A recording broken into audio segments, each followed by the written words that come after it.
In this video, we're going to be going over every single event in APUS history and a complete timeline.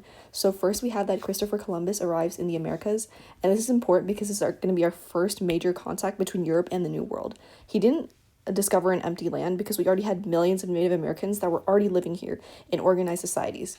So this started an era of exchange, conquest, migration, and conflict between different parts of the world. So Columbus, what he did was kick off the Columbian Exchange, which is the transfer of plants, animals, diseases, people, and ideas between the Old World and the New World. So from the Americas, Europeans got crops like corn, potatoes, tomatoes, and changed diets from around the world. So from Europe, from Africa, we got cattle, pigs, sugar, and also deadly diseases for Americans. So these are going to be very important because this is going to reshape our economies. And after this, we have conquistadors that are sent from Spain. These were basically Spanish soldiers that came for three things. They came for gold, glory, and for God. So we had wealth, power, and the spread of Christianity. Spain didn't want to explore. They wanted to build an empire and get wealth from America and also its influence. So this Armada is like the army, the military force that's behind the Spanish colonization. So what about these encomiendas? So basically, this is a system that allowed the Spanish settlers to control the native labor. Because usually we have the Spaniards, they were trying to make a promise, right? They were trying to say that they were going to make these Native Americans convert to Christianity, but they actually just used the system to justify all their labor and exploitation. So these native people, they were made to work for these Spanish landowners in brutal conditions, and they just basically went against their promise. So we have Sir Walter Raleigh in the Roanoke Island. This was when we had a first colony this was basically our first major English colony in North America. So this showed that England, they wanted to compete with Spain and establish their own colonies. So they were basically like stepping foot in the Americas. But unlike Spain, England didn't have immediate success. So this was our first lost colony because they eventually disappeared. Because when they came back after they tried to come back with more funding, more help, they couldn't find them. So then after this, we have in 1588, Spain defeats the Spanish Armada. So this was a major turning point in our world power because Spain, they used to be this long-term major world power, but then we have a boost of England's confidence. So this made colonization from the eyes of England to be more possible. Now we have England becomes a superpower. So after England defeated the Spanish Armada, this was when we rose to a larger world power. But England didn't immediately control everything, but the balance of power was slowly shifting. So now England is going to start to challenge Spain more in colonization efforts in the Americas.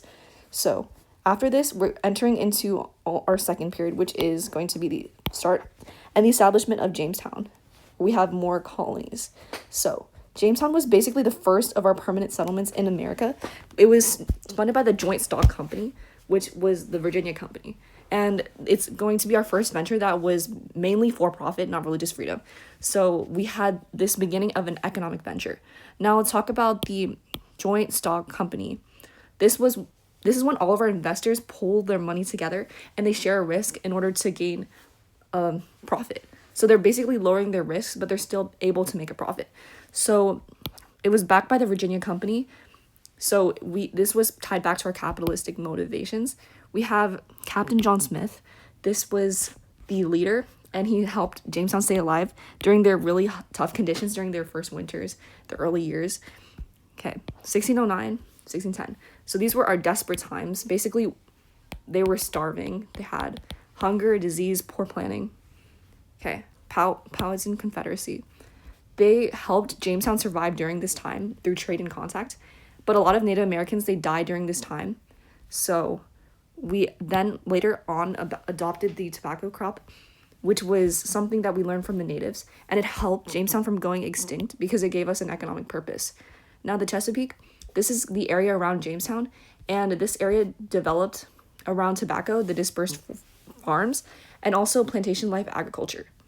We also have indentured servants. So these were basically your poor Europeans that came and agreed to work in these different farms or under these different companies for a few years in order to pay for their venture over to the Americas. Okay, Then we have 1618, which was the headright system. This was giving about like 50 acres to each of the people who paid to be laborers to come to the colonies. Now we have 1619.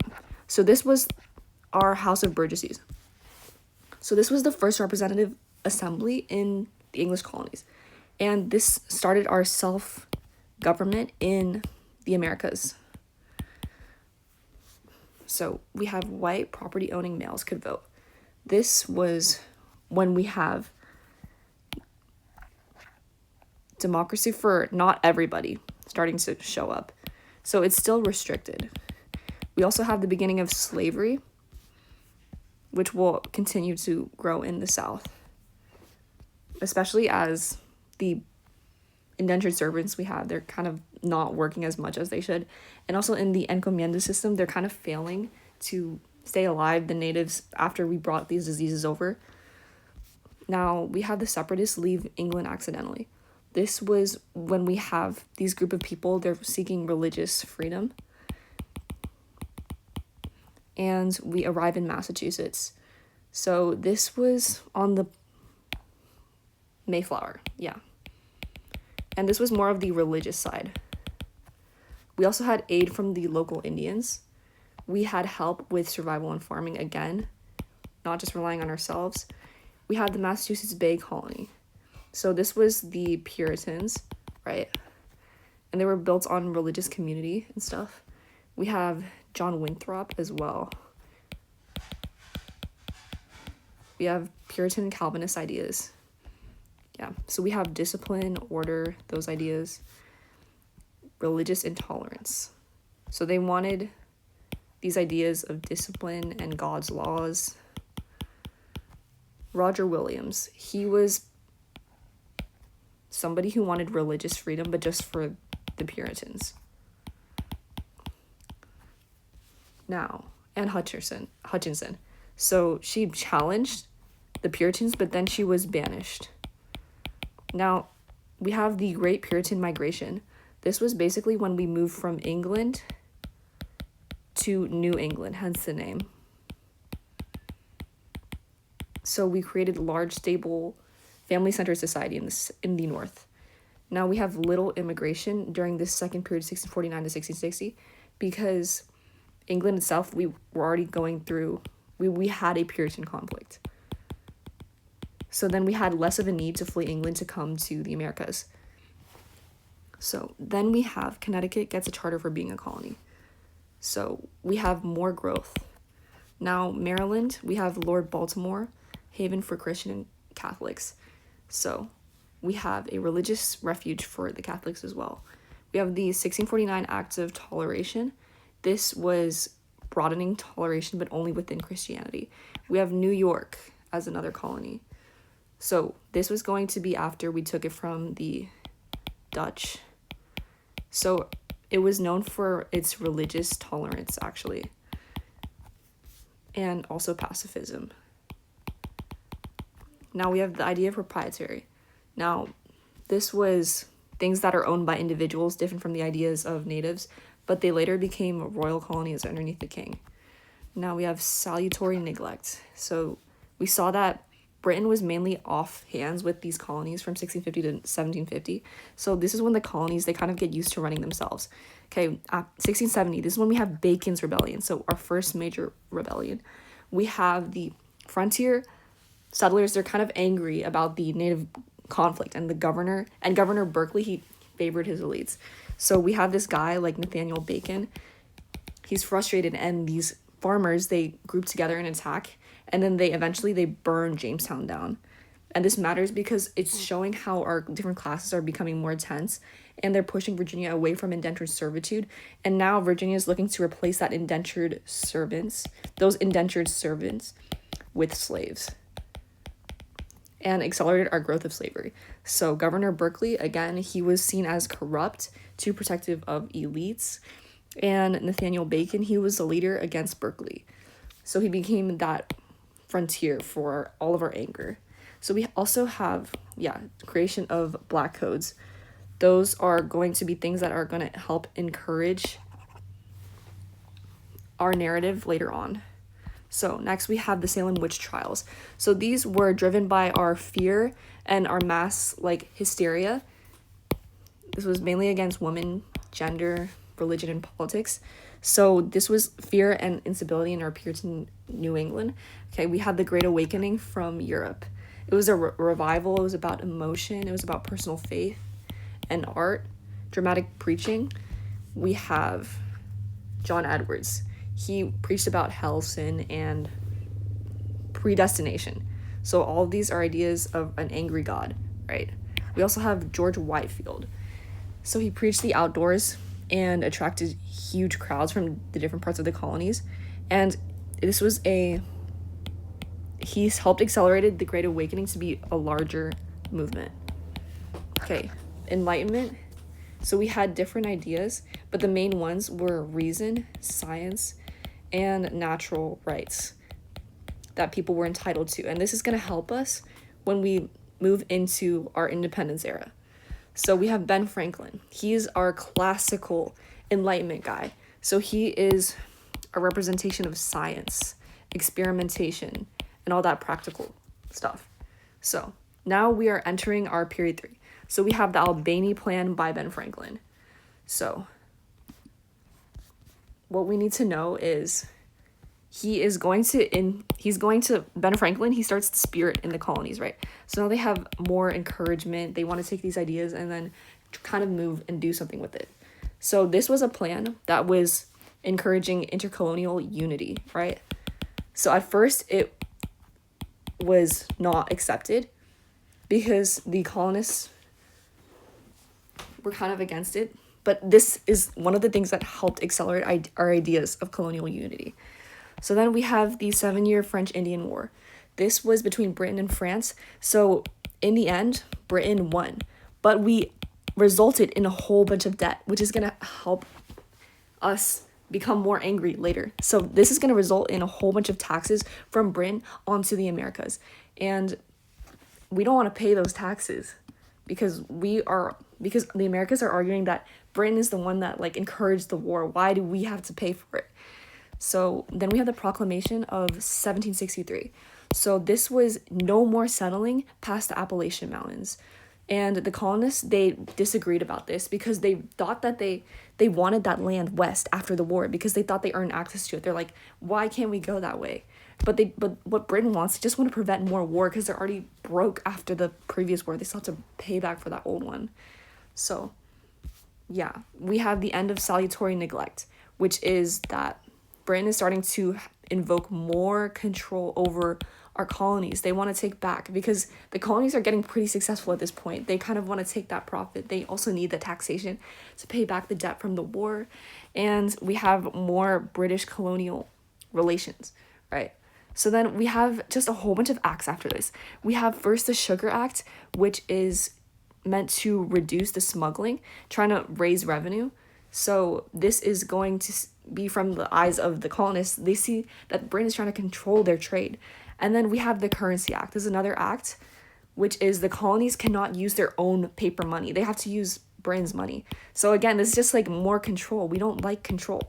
We have the Stamp Act. This was direct tax for revenue for Great Britain. And this affected so many of the colonies and made them like super mad. We had the idea of no taxation without representation as a result of all 3 of these acts and a whole bunch more, but not quite as. We have the Stamp Act reformed. So this is repealed afterwards after we like kind of protested it. So they backed down, but Britain was still mad. They still had like that idea of authority in their heads. So we have the Declaratory Act, which is basically saying that Parliament can legislate in any way that they want on the colonies. Okay, we have the Townshend Act. This was basically on all of our imported goods, all the paid things, like paper, tea, and your leaves. So this is increasing our fear again in our colonies that British just want more control, not just revenue, because, why are they just putting taxes on all these different things? So then the colonists, they wanted to protest, they're getting madder. More mad, I guess. So then we have 1769, the Townshend duties repealed. Yeah. So they're repealed because of the protest, because we just keep protesting so much complaining. They just decide to take it away. Okay, then we have the Boston Massacre. So this was when we had British soldiers they fired into the crowd and they killed a whole bunch of the colonists. Yeah. So in the Patriots, they use this as propaganda. That's the key. That's our key. This was their huge compelling narrative against Britain. And then they made it like they were being oppressed, right? So that just encouraged them to unify more against Britain. So we have the Boston Tea Party. This was when they poured that tea into the Boston Harbor to resist like Parliament's authority. They're like, let's look at what we can do. So then we have the coercive acts. So these were called the intolerable acts by the colonists. So this is when they closed Boston Harbor after they just poured a whole bunch of tea in there. And they also required the colonists to house soldiers, which we can directly see like in the Constitution. This is why we have like those amendments about, you don't have to open your home to soldiers. Exactly a protest to this. Next, we have the First Continental Congress. So this was when Congress convened to discuss all those grievances that were happening right now. They're like, what is going on? This cannot be happening. So we have our, intercolonial unity. We're starting to think together and act together. Okay, next we have the Battle of Lexington. And then this was when we have this is the first military like clash. This is our first battle, right? So this is like the shot heard around the world. That's the key catchphrase. So next we have the Second Continental Congress. This was when we had things established for us as the colonies. So we have printed money set up. We have established Continental Army. We have established government offices. And we chose George Washington as our leader in command. He's unity, leadership, all that stuff. Then we have Olive Branch Petition. Okay. This was our last attempt at reconciliation with Britain. But King George, he ignored it. He was like, we don't care. So it showed we don't want to rush independence. We actually tried to make peace, but he just ignored it. So now we have Common Sense by Thomas Paine. This was arguing that it's just common sense that we would want independence. Like, why is it not obvious to all the colonists? It's like basically what he's saying. Like, this should be a straightforward decision that we should be making as a group of colonists who just want to stand up for our freedom. Now we have the Declaration of Independence that was commissioned by Thomas Jefferson. So this was when we wanted to put our ideas of the revolution into words and create something that we could send to Britain and, say like, hey, we want these things and we're going to act on them. So we have the signing of the Declaration. So we have these like natural rights, right? Natural rights. And then the second big thing is the consent of the governed, which is saying revolution is our philosophical principle. And we're still using those ideas from the Great Awakening stuff. We have the Franco-American Alliance. So this is when we brought France into the war. So we got France into the war. And later we had the victory at Saratoga. So this was our major turning point in the war. And it kind of like won us the war. So then we ended off the Revolutionary War with the Treaty of Paris. And this was our official declaration or our acknowledgement of our independence from Britain. And we also got a whole bunch of territory. We had the Articles of Confederation. That was our first establishment of major government, or our first national government. It had a whole bunch of failures. It could not tax. It could not declare war. It could not form a military. So these were all bad things. Yeah, so we have the Constitutional Convention in 1787. This was because our Constitution, or our current central government, our first Articles of Confederation, they were failing. So we had to talk about all these issues. It was too weak. So New Jersey's plan, what they favored were the small states and equal representation, not population-based power. Virginia's plan, we wanted checks and balances supporting large states, representation based on population. So our big takeaway was the Great Compromise. So this was bicameral. And what this would be is that we have our House, it would be based off of population. And then we would have the Senate based on equal representation. So this would combine both of our interests, right? So then the 3/5 compromise. This would say that 3/5 of a slave population would count towards representation when we're talking about our voting.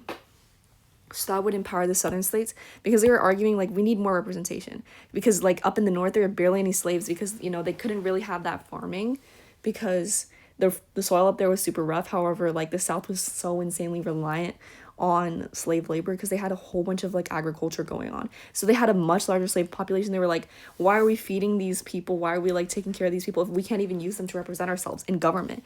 So that's like their main argument behind this, making it more even out, because bigger population of slaves in the South. Then we see that the Constitution is upholding to be effective. So we have a result of a stronger federal government with 3 different branches, right? So then we can start we're using it more from then on.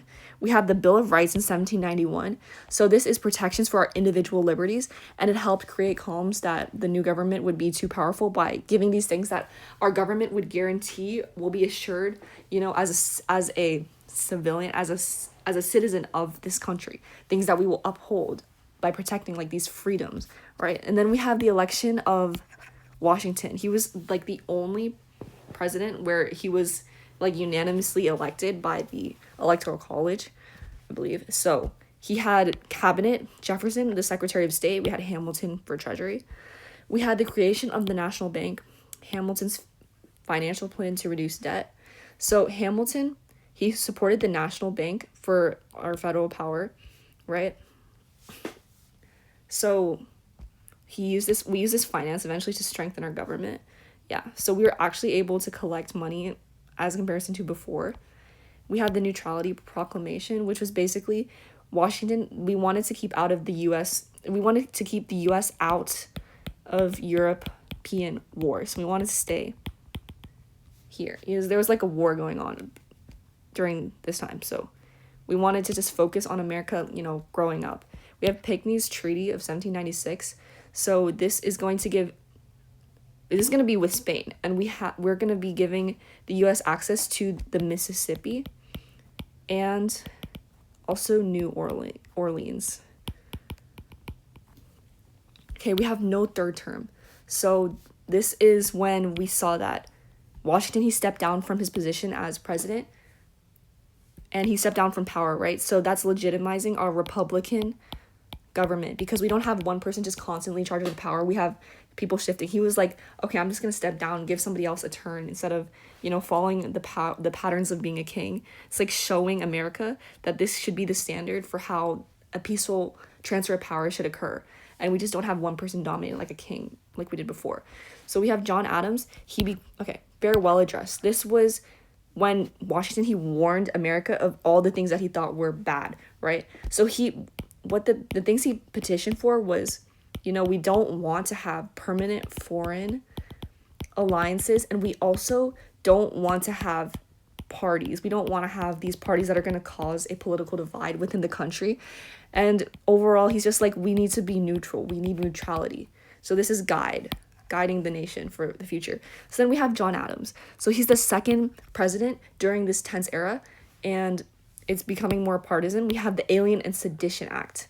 This was basically restricting immigrants. So no immigrants. And also no criticizing the government, right? So there is this group of people, they're called the Democratic Republicans, and the Democratic Republicans hated this. They thought it was a attack on our liberty. We had the XYZ affair, and this was basically a diplomatic conflict with France. And it's just gonna increase our anti-Frenchness. We just don't like the French. So this is increasing our nationalism. We love our country. And we also are against foreign influence right now. So back to the Alien Sedition Act. We saw how the federal government could restrict our liberty. Then we have the Virginia and Kentucky resolutions, and also the idea of nullification. So basically, We have Virginia and Kentucky. They argued that the states could judge federal laws as unconstitutional, and we had the idea of nullification because we had a couple upturning. We had some things that we had this uprising, and then we were able to use our constitution and the military that we gathered in order to put this conflict down. So we have our federal government is working better now according to our new constitution as compared to before. So the idea of nullification was they thought that they could just get rid of the new tariffs that we had, and we were like, no, you can't do that. So we have states' rights, right? We also had midnight appointments. We add and place more judges in judicial positions with Federalists, leading to Marbury versus Madison. So we had the Federalist influence in courts, right? So for our next period, next thing we have Jefferson elected. So we have the idea of judicial review. This is going to be also called the Revolution of 1800 because we have the peaceful transfer of power. So Marbury versus Madison, this is judicial review. So this basically means that the Supreme Court can declare laws as unconstitutional. We also have the Louisiana Purchase around this time. So this is when we bought a whole bunch of Western land. Jefferson, he bought a whole bunch of land, and it gave strict constitutional authority for the purchase, even though it wasn't clearly stated. There wasn't clear writing in the Constitution saying that he could do it, but he did it anyways. So we doubled our country land. We had Lewis and Clark. These are just the guys who went westward and they gathered new territory information. So we have Jefferson reelected in 1804, and he won again, but we kept having more foreign problems. So during this time, he was mainly concerned with all those foreign problems.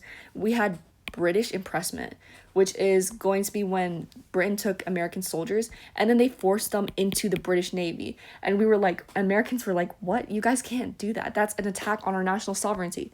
So they're saying that this humiliated the United States and then it pushed us towards more conflict towards Britain.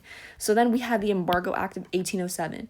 This was when we stopped trading with foreign nations. We had no foreign trade. This is going to pressure Britain and also France because they kind of rely on us now. They want us as a trade partner. So the Embargo Act, it was meant to avoid war, but it also hurt American economy a lot, and it hurt American economy more than it hurt the British economy. So we have the Non-Intercourse Act. This is going to reopen trade with other countries except for Britain and Britain and France again. So we're basically making it really obvious that we don't like these guys. So after this, we have James Madison popping up. So he became the president during this tension, and his presidency here is mainly remembered for the War of 1812. So he's going to lead the nation into the war against Britain. So we have Mackins Bill number 2. It doesn't work. And it's basically saying that the U.S. would trade with both France and Britain, but if one of them respected American neutrality, then the U.S. would cut off the trade with another one of them. So it was it was just a failure. Yeah. And then we have attacks from Britain and France. We have, this made them really mad. We had more impressment and frontier conflicts. So it just made our neutrality even harder to maintain. We have the Battle of New Orleans. This made Jackson a national hero. And we have the Hartford Convention. So this was when our New Englanders criticized the war. So this hurt the Federalist Party. And they slowly faded away. So this was kind of their death. We have the American system. We have tariff roads, rechartered national bank, lobbied by Henry Clay. And the goal was we have to strengthen our national economy. Now, who was James Monroe? He was the president during our rising time of nationalism. And his president, he mainly was expanding And we had this era of good feelings. Good feelings. So this was related to our confidence and also our nationalism. So during this era, this was when we have one party dominance. After the death of the Federalists. So they basically, their party, they kind of collapsed. So then we just have one massive party dominating. We still have some political tensions, but there was more national unity. We have national unity. So then we have this case of McCulloch versus Maryland. And this basically says that the state can't tax the national bank. So this is just increasing our federal power. And we had these ideas of implied powers. So what is the Panic of 1819? This was when we had a major economic downturn and a whole bunch of people, they couldn't pay their loans. And this caused distrust of banks and economic elites. So we didn't erase all of our economic problems. We still have these issues. So we have the Adams-Onis Treaty. This was when Florida was acquired from Spain. And we expanded territory. We have the Monroe Doctrine, which is saying that Europe should not interfere with the West. So stay out of our affairs. They're basically saying, mind your own business. Okay, we have the Missouri Compromise. This was worked out by Henry Clay. This was basically, we had the idea, number one, Missouri is going to be a slave state. Maine is going to be a free state. And then this established a line, 36 degrees, 30. Slavery is going to exist below it, and then everything above it is going to be all free states. So this is going to hold our union together by balancing slave and free interest, because we are kind of worried about all these ideas of losing slavery, and we just wanted an agreement between the North and South because we have these sectional conflicts beginning to occur. Okay, we have the corrupt bargain. So this was between Henry Clay. This is when he became the Secretary of State, and John Quincy Adams became the president. So this is going to be one of the controversies that we have during his election. We have the Democratic Party is formed with Andrew Jackson and his supporters. So this is our new party system. We have Jackson's supporters. They became our political era, and then political anger, right? So then we have Jackson's presidency begin. So also when John Quincy Adams was elected, he struggled because we already had Jackson's supporters. They didn't like him. So where is that? Yeah. He was opposed by Jackson supporters. So during Jackson's presidency, afterwards, we had the era of the common man. Basically, what he did was he pitched himself as this guy who is for the average guy. He's like an advocate for just normal, average white men. And he wanted to increase universal white suffrage so that politics could become more accessible for white men. But not for everyone. It's just for white men. And he wanted to go against these elites.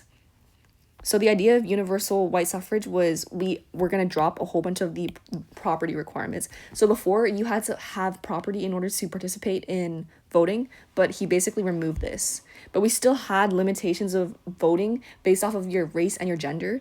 So in 1830, we had the Indian Removal Act and also the Trail of Tears.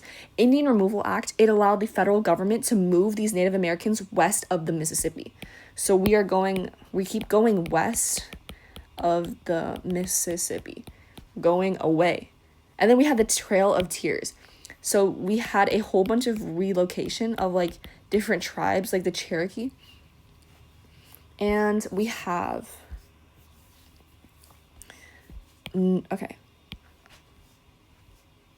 okay, we have the Tariff of 1832. So this led to our nullification crisis. So this was one of the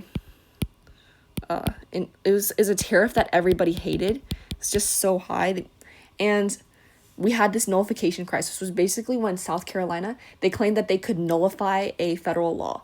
And basically they were like, okay, we can stand up to the federal government. We don't have to listen to you guys. We don't have to do this anymore. So we're going to say that in our state that we just don't think that this is going to be valid anymore.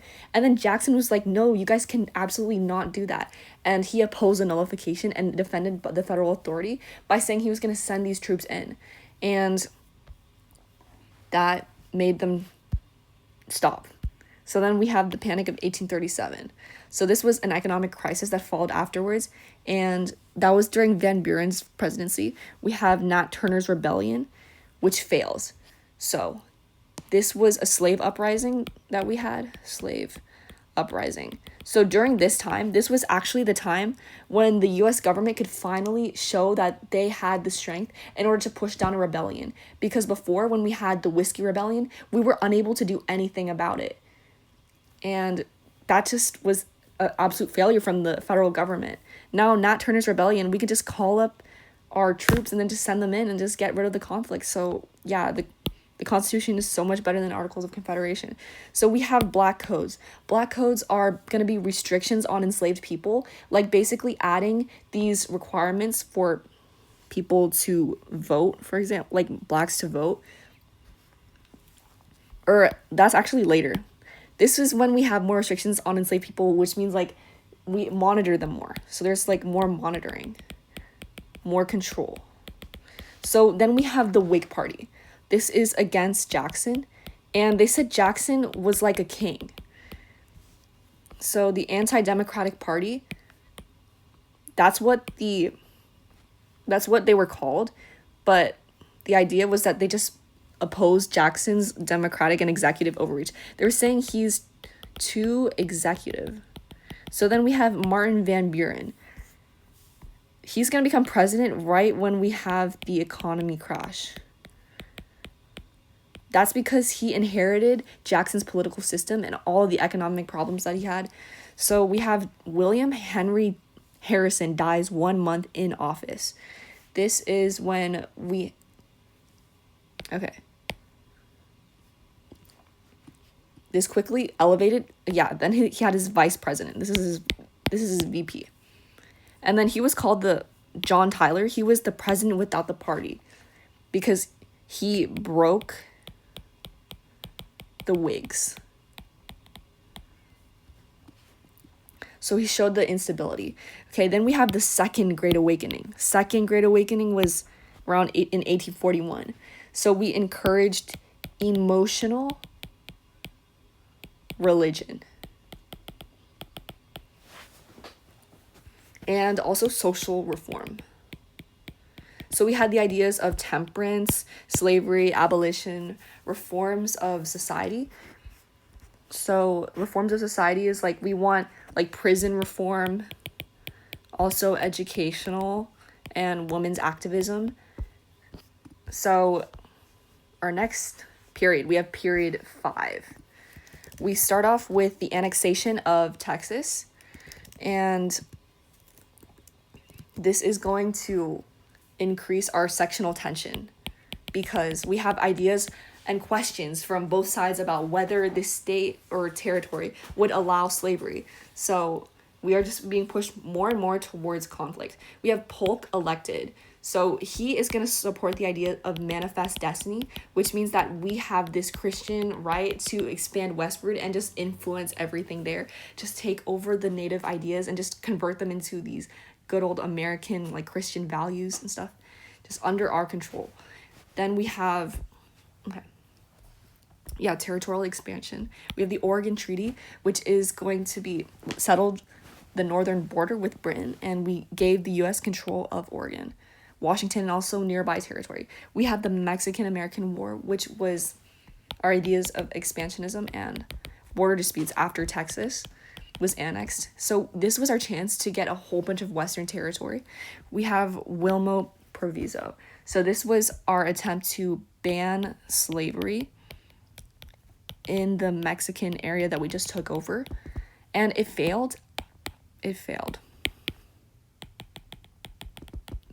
But it showed that slavery would dominate politics in our new territories. People are like, we want we want slavery. We still want slavery. You can't just like completely get rid of slavery like that, proviso.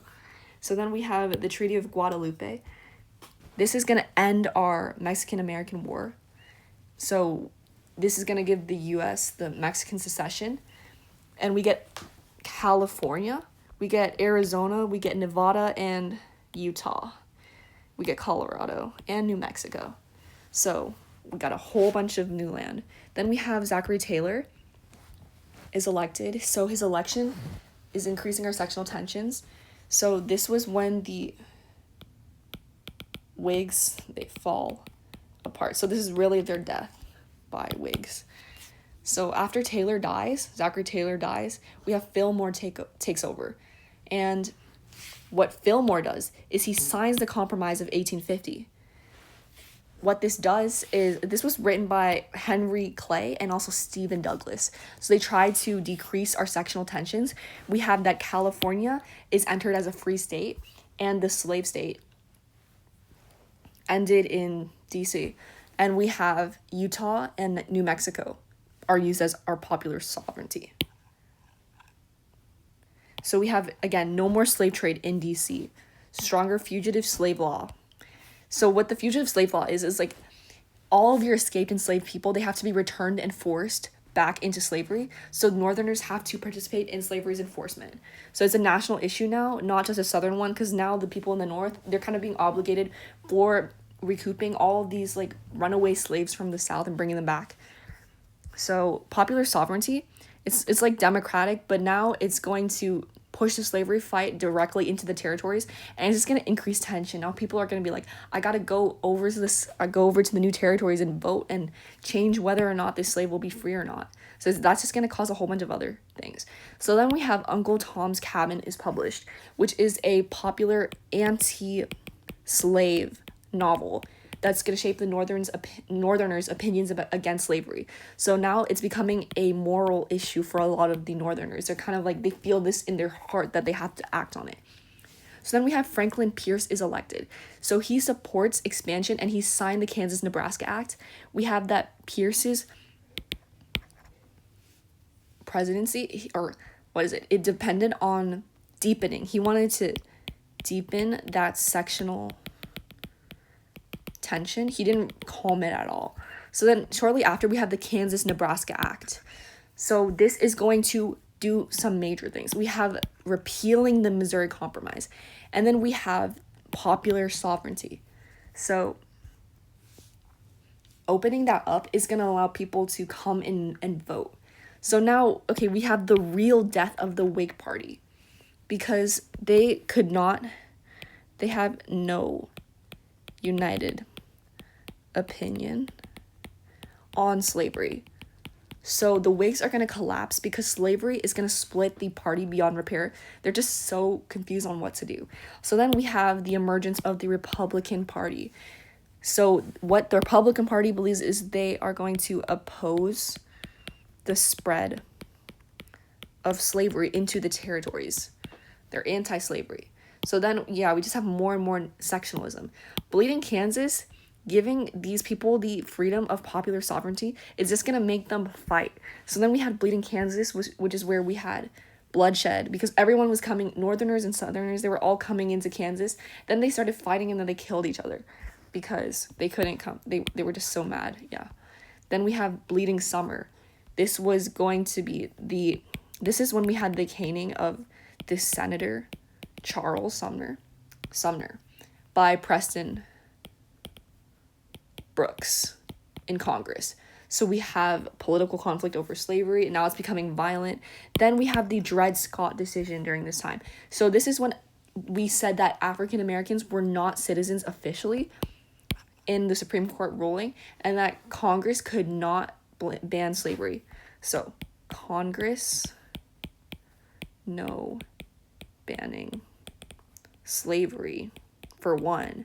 And also we have that Africans are not citizens. And this made the Northerners so mad and then strengthened the South's legal position as establishing something firm that Africans are not citizens and just increasing that slave narrative. So this made compromise really hard because everyone's just so mad. We have Lincoln Douglas's debate.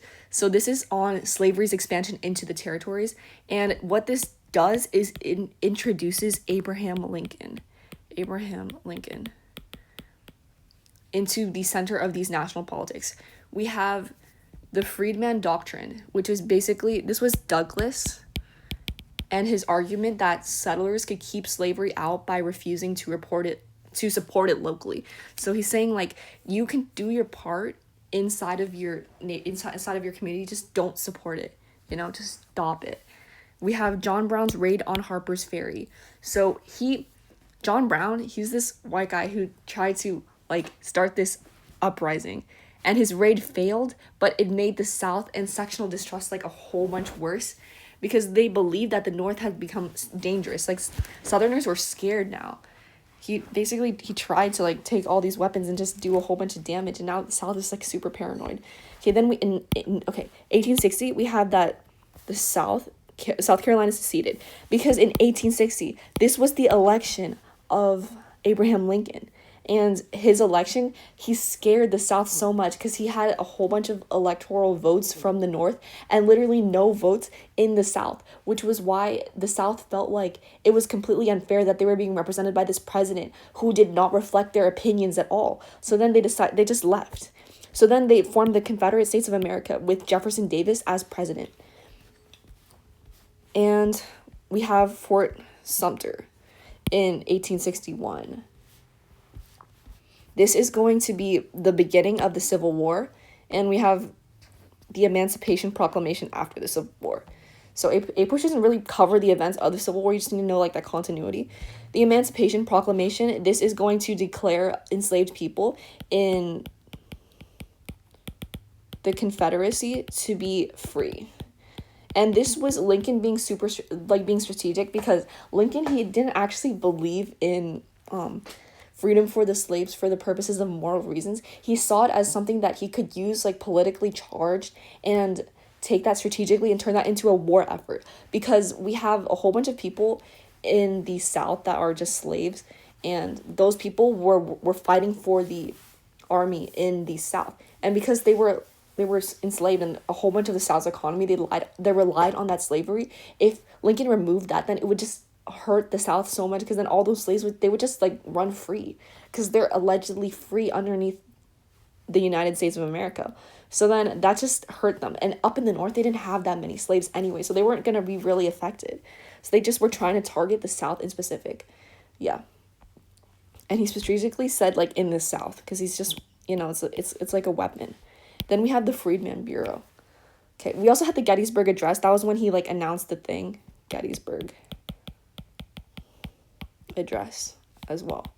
So the Freedmen's Bureau is going to help formerly enslaved people with their education. It's also going to give them labor contracts and support after the war.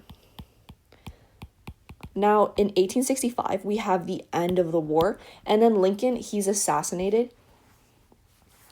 So we have the beginning of Reconstruction. And Reconstruction, you got to think about Andrew Johnson taking over. So during the beginning of Reconstruction, we have attempts to rebuild the South and determine the status of our formerly enslaved people, because we're like, what do we do with these people? Like, what are they? So we first have the 10% plan that was left by Lincoln, which is going to be lenient for readmitting our southern states. So Lincoln, he wanted a relatively quick reunion, but let's see how this works out. We have Wade Davis bill. So Wade Davis is gonna be vetoed by Lincoln, because what we have is that Congress, they want more strict consequences for the South. And we have Johnson's Reconstruction Plan.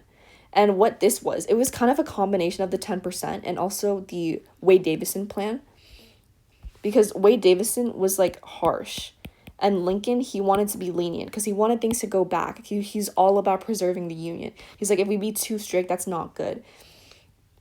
So Johnson's Reconstruction Plan was too soft for the free people, because Johnson, he was going to be super lenient, and he was going to allow those Southern leaders back into power.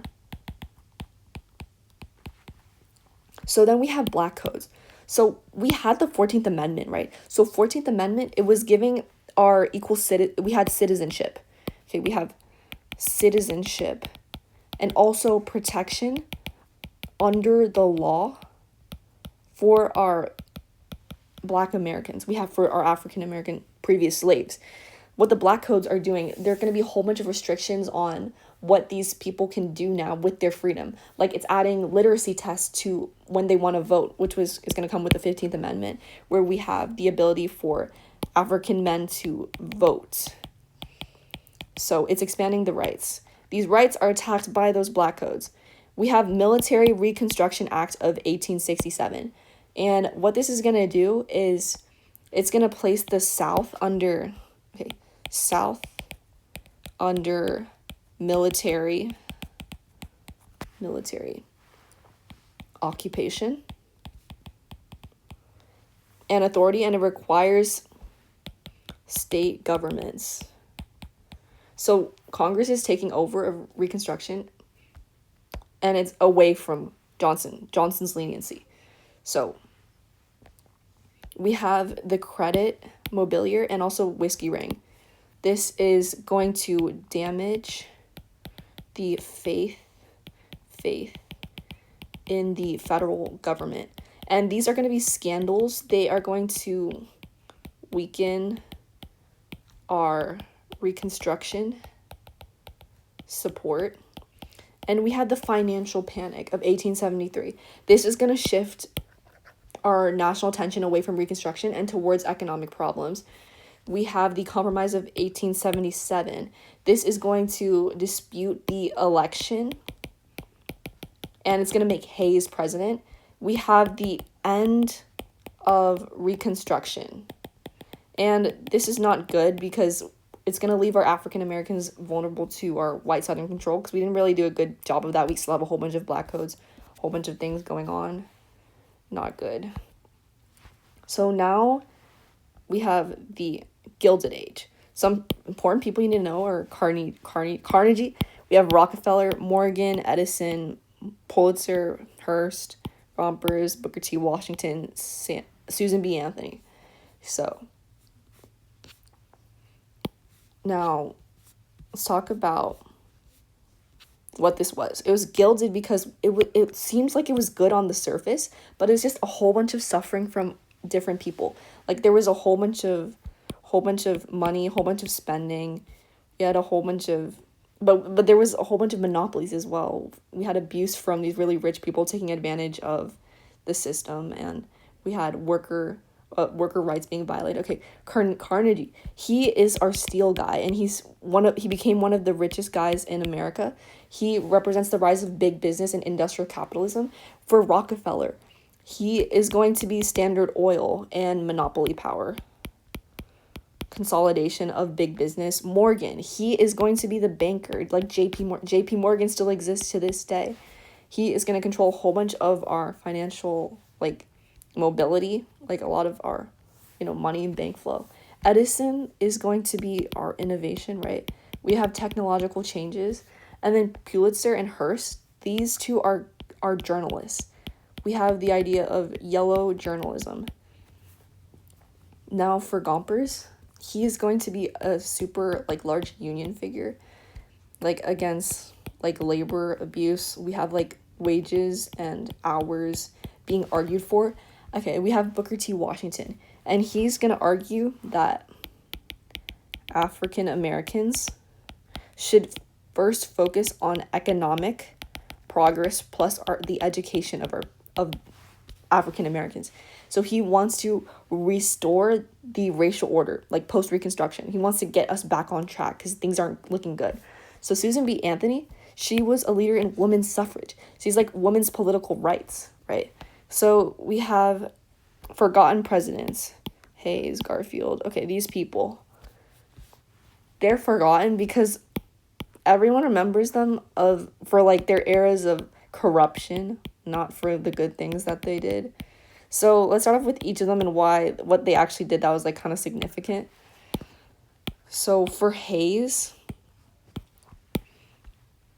he was president through the Compromise of 1877, so that compromise. He is mainly remembered for the election that ended Reconstruction. Then what do we have? We have Garfield.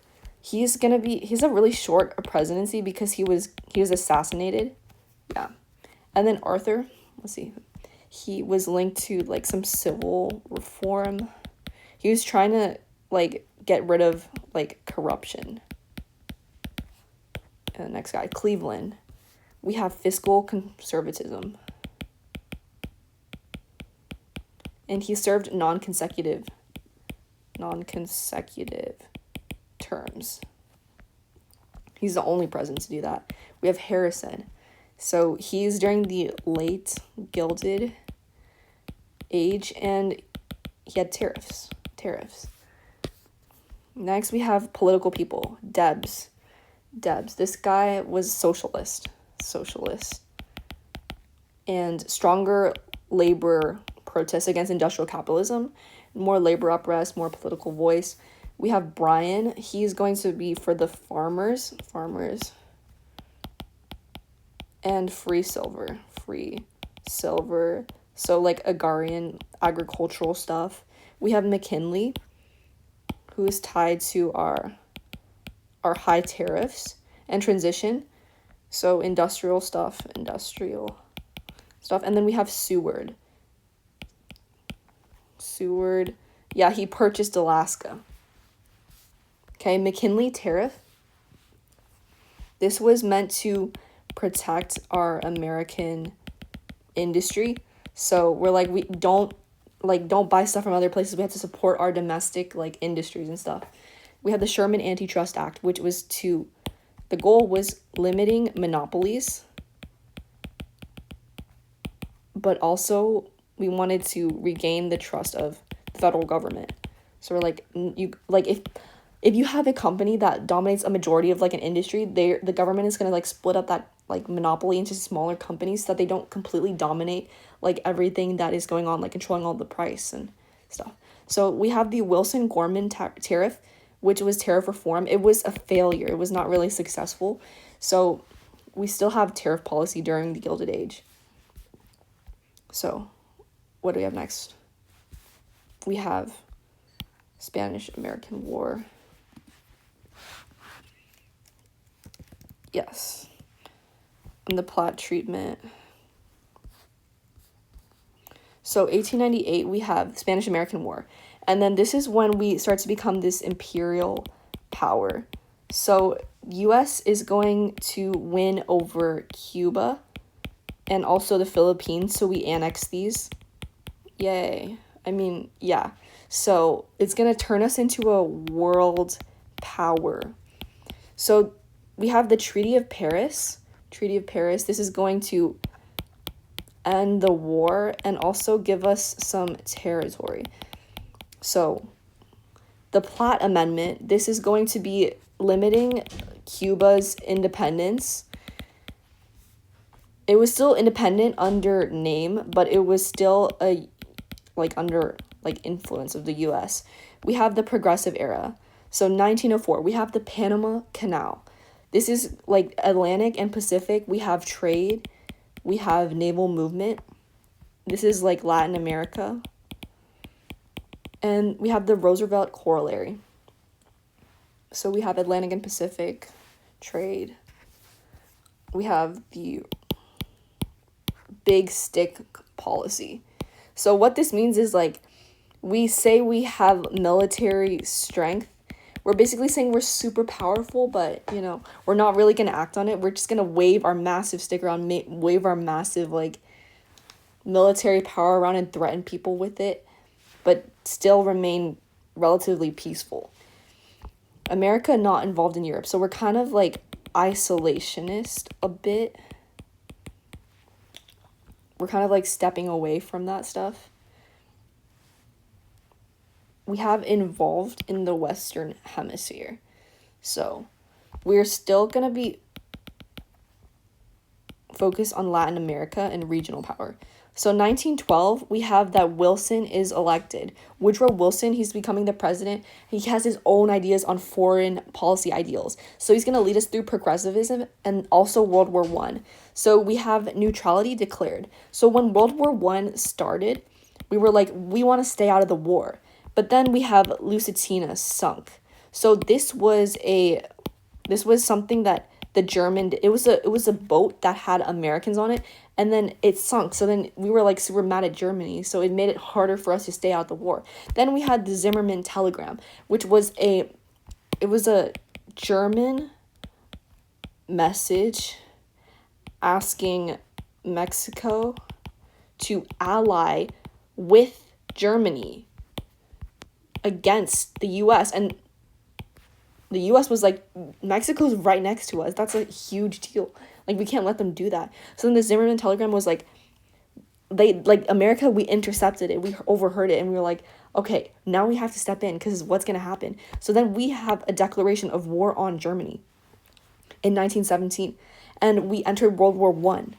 So then we had the Espionage Act. We were basically suspicious of everybody with, like being a spy, Then we have the Sedition Act. This is going to punish critiques of the government during the war. So we have less free speech during the war. We're like, don't do that. Then we have the creation of the FBI, right? So Edgar Hoover, and we have federal surveillance. So Fed surveillance, and also anti-radical movement during the war, because we're like, during the war we have to be like really strong as a nation. We can't afford for this fooling around. Okay, we have 14 points. This was Wilson's 14 points for peace and self-determination. So these were things that he thought were, goals that America should have. We're saying we want peace, not punishment. Punishments for the results of World War One for Germany. So like basically he's like, we don't want you guys to be like super punished, Germany. We want you guys to be kind of like okay, but you guys have to fulfill these 14 things. So League of Nations made it not pass in Congress because Wilson was unwilling to make a compromise. So Wilson, he supported the League of Nations, but the Senate is going to reject. So Wilson, he was like agreeing with the League of Nations. The US we helped imagine the League of Nations, but we didn't join it. We didn't end up joining it. So US no join League of Nations. So, okay, after this, we have the Roaring Twenties. So this is when we have consumer craze, like jazz, social change. So we have Hemingway and Fitzgerald. So Hemingway and Fitzgerald, they're like literature. And we have the mood of the lost generation. Now these three guys, Scopes, Bryan, and Darrow. Scopes, we have the Scopes trial, which is like modernism and fundamentalism. For Bryan, we have like we have traditional ideas, and then we have Darrow, we have academic freedom and also evolution. So we have prohibition, no more alcohol. And the 18th Amendment was like no alcohol. So we have jazz. Yeah, we have the Harlem Renaissance, which is major in African American communities. So Harding is going to be like a return to normalcy. But our presidency, it was hurt by a whole bunch of scandals. But the corruption is gonna like hurt his administration. Now, Coolidge is going to favor our business and is going to limit government intervention. So we're like pro-business, which is good for all those tycoons we were talking about earlier, like Carnegie, Morgan, yeah, like all those guys. We have the stock market crash in 1929. So 1929 is the stock market crash, but 1930 is the Great Depression. Okay, so not the same year. This was when a whole bunch of people, we kept taking out a whole bunch of money and stuff, and then no one could repay it. We had it, just like horrible. People thought they could put all their money in stocks. No one ever paid it back. So then it's just horrible. And then people were like anti-banks because the banks failed. Worst economic crisis ever. Then we have FDR. In 100 days, this was a major burst of Roosevelt's. This is Delano Roosevelt, right? And he had a whole bunch of changes he implemented. We had the New Deal, federal responsibility, a whole bunch of things he wanted to do. So we get the Banking Act and FDIC. So they're going to stabilize our banking system. What is the AA? So the AA is going to help farmers with raising crop price. So we have the PWA. They're gonna fund our public work projects, and we're gonna create some more jobs and infrastructure. The SEC. This is meant to regulate the stock market. Then we have the second New Deal. So now we have even more social welfare, more involvement. And then we have the WPA. We have more jobs, again, with more like public projects. So this is putting Americans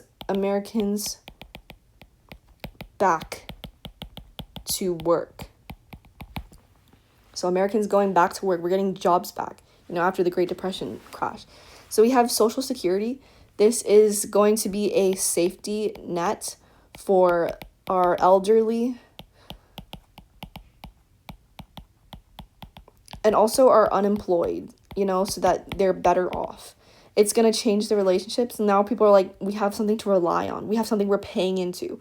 So we have the good neighbor policy, and this is going to help our relations with Latin America.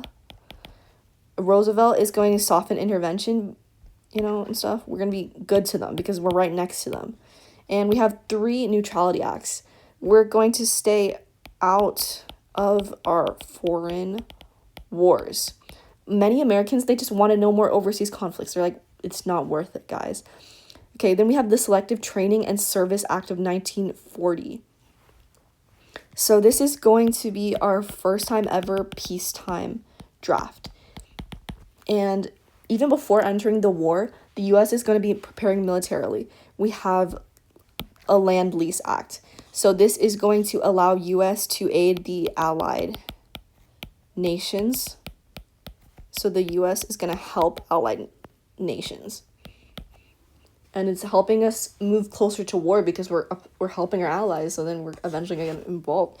So we have the Atlantic Charter Conference with Churchill. And this is going to be a statement of war, post-war goals. These are our goals, right? Well, what do we want to do post and pre? So it's going to show we are close to U.S.-British cooperation before we actually enter the war. Okay, then we have Pearl Harbor. So Pearl Harbor is going to bring the U.S. into World War II. And we have no more isolationism. We're in this now. Okay, then we have D-Day. D-Day is when we have the Allied invasion of Normandy.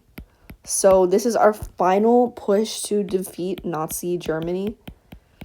We have the Yalta Conference, which is when the Allied leaders are planning a post-war world. and we're already thinking about what's happening after our victory. Then we have the Potsdam, the A bomb, right? Atomic bomb. We had the Manhattan Project, right, where we secretly developed the bomb, secret. We have Hiroshima and Nagasaki, which is when we were dropping the bombs like on Japan, because Japan, they did so many like horrible things in Asia, and we just like wanted to end the war right there and then with like a big statement, just like avoid more American deaths and stuff, you know. So now we have post World War II and the Cold War. Okay. Now, after this, we have the Truman Doctrine, which is a financial support of anti-communist nations for the containment of the communism and the Marshall Plan. So before that, okay, we have the Truman Doctrine. And this is going to say that the US is going to support resisting communism. We don't want communism. And we have the idea of containment. Containment is like we want to hold back on the spread of communism. We want to do everything possible we can to limit the spread of this like idea of government into different countries around the world, like in Asia specifically. So we have the Marshall Plan. This is going to give economic aid with money, not weapons. So we're going to help these countries stay away from communism by using support financially, not like killing people. Okay, we have NATO, and this is going to lead the CIA into America. So this is going to be a military alliance with our North Atlantic countries and Western nations against the Soviet expansion that's happening. And the CIA, this is going to be a key agency in gathering intelligence against and fighting the Cold War. So the Cold War is expanding our Secret Service intelligence and also global American involvement. We have McCarthyism. So basically McCarthy is just this guy who gets super famous because he just calls out a whole bunch of people without really a whole bunch of evidence. He basically uses it to like target all his political enemies, and he uses it to gain power and influence, and he claims that communists have infiltrated the US government and that he has this massive list of people and he's going to call them all out, and these are all people that are like weaknesses in the government. They should be removed immediately, and he ruined a whole bunch of people's lives. Okay, we have the Korean War. So this was 1950-1953, and this is an early Cold War conflict. And we see that the US is again fighting to contain communism in Asia. We have an actual shooting war here. Then we have the same at the same time we have the civil rights movement beginning. Yeah, so the nation at home, everyone's like freedom, different types of freedoms, like women's rights, you know, anti-war. We have Dwight Eisenhower. And he's going to combine, he's like prosperity at home. We have like good at home, bad in the foreign aspect to it. So we have Army McCarthy trial and scare. This is going to expose McCarthy. We're exposing McCarthy's tactics, and we put it to an end, basically. So he's like, yeah, no. We have Brown v. the Board of Education of Topeka. So this is going to say that we have unconstitutional segregation. So basically, like this kid, he was like, why can't I go to school with white kids? And why are the water fountains separated? And he's like, yeah, no, okay. Now, no more segregation. Like, you cannot have segregation. That's unconstitutional. Like, no. We have the Suez Crisis, which is going to show the Cold War as something that's like global. And old European empires, they're kind of weak now. We have Sputnik. This is going to lead NASA to be established. So this is going to be our first satellite. And we were beat by this by the Soviet Union. So Soviet Union actually was the first to send something up into space. It shocked Americans, and then it intensified our space race because we were just like, we want to be better than them. So yeah, we get NASA, science and technology. We get U-2 accident. So this is going to be when we had like a US plane and it was shot over the Soviet Union. So now we're just like super mad at the Soviet, like the Soviets, like The Cold War is super intense. We're just like really distrustful. We have the election of JFK. So this was during our like super high tension high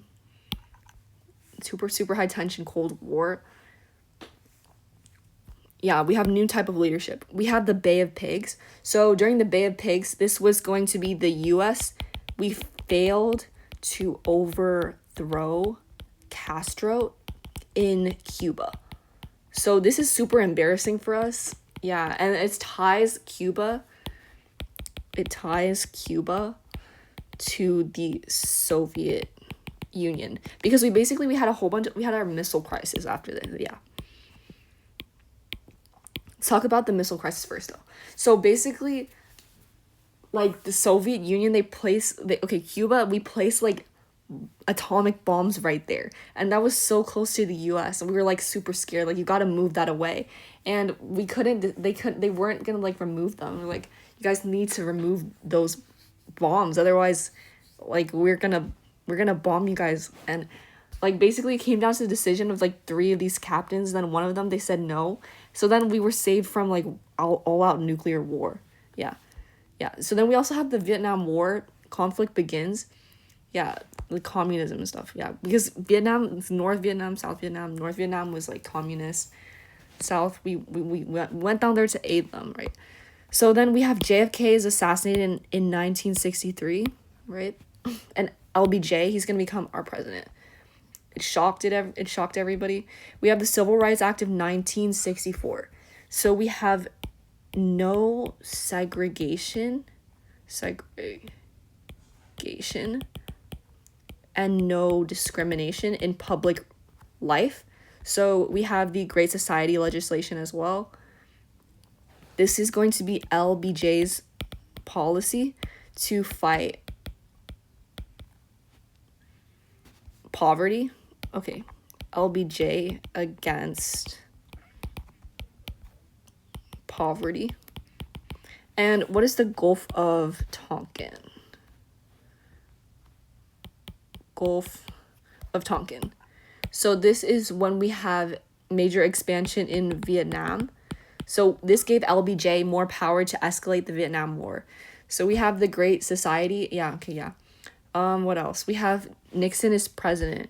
So when Nixon becomes president, we have the end of the Vietnam War. So end of Vietnam War. And during the Vietnam War, we had a whole bunch of, this was a really televised war, and it made a whole bunch of people at home more anti-military, because people were being drafted, people were being killed. We had like gas and stuff, a whole bunch of, really, really harsh things happening to our soldiers back in Vietnam. So we're like, bring them back. It's anti-war. We have detente. Okay, this was a period of eased tension between the US and Soviet Union. It means that we are trying to ease this conflict rather than escalating it. We have the moon landing in 1969. So the US wins the space race of who's first to get to the moon. So yeah, we have technological triumph. 1971, we have America off the gold standard. We went back to the modern monetary system. Yeah. And then we have the Westgate scandal. This is going to be abuse in Nixon's administration. We have Nixon resigns, and this is going to be, he's the first president to ever do this. Yeah, it shows how, like, political scandals, like, yeah, you really can't recover from that. You just leave. We have Henry Ford is president, and then he pardons Nixon. So it was really controversial, but it shows, like, yeah, the nation was ready to move. The nation, like, saw it as him protecting Nixon when he shut him out. We have Jimmy Carter is elected as president. He's promoting honesty after honesty post the events of Watergate. We have the 3 island nuclear failure. So this was a nuclear accident, and then it made the public scared about nuclear power. So, yeah. Now we have our final period in APUSH, which is period 9. So this is from 1980 to current day present events. We have Ronald Reagan is elected as president. So he's going to launch a more conservative era in American politics, and we have the ideas of modern conservatism. So we have the first space shuttle being launched, and we have American investment in space, like science and technology, and technological ambition just continuing into our 20th century. We have Strategic Defense Initiative, which is going to be Star Wars, which is what Reagan is going to name the missile defense proposal during the Cold War. We have Cold War competition. We're like, yeah, we're not backing down. We have the Intra-Contra scandal, which is going to be the secret arms sale aids to Contras. And yeah, overreach in foreign policy. We have George H.W. Bush is elected as president, as the Cold War was ending. So we are transitioning from Cold War tension into a global order, almost. We have the Persian Gulf War, which is going to be after Iraq invaded Kuwait. So it's American dominance still continues after post-World War. We have Operation Desert Storm, which is going to be the military campaign. It's going to push Iraqi forces out of Kuwait. Then we have Bill Clinton elected. So he's going to be the president during like globalization. We have economic change. We have NAFTA, which is North American Free Trade Agreement established. This is going to be connected to US and our economy with Canada, and also Mexico. So our neighbors, basically. We have free trade, globalization, and then George W. Bush is elected president, wins amid controversy. So, yeah, it was disputed, but yeah, he still won. 9/11, we have our terrorist attacks, shows how government surveillance changed, were like national concerns, and Patriot Act. So Patriot Act was 2001, where we have expanded government surveillance. We were scared, like increase like surveillance in airports and stuff. That's basically it. That's all of APUSH.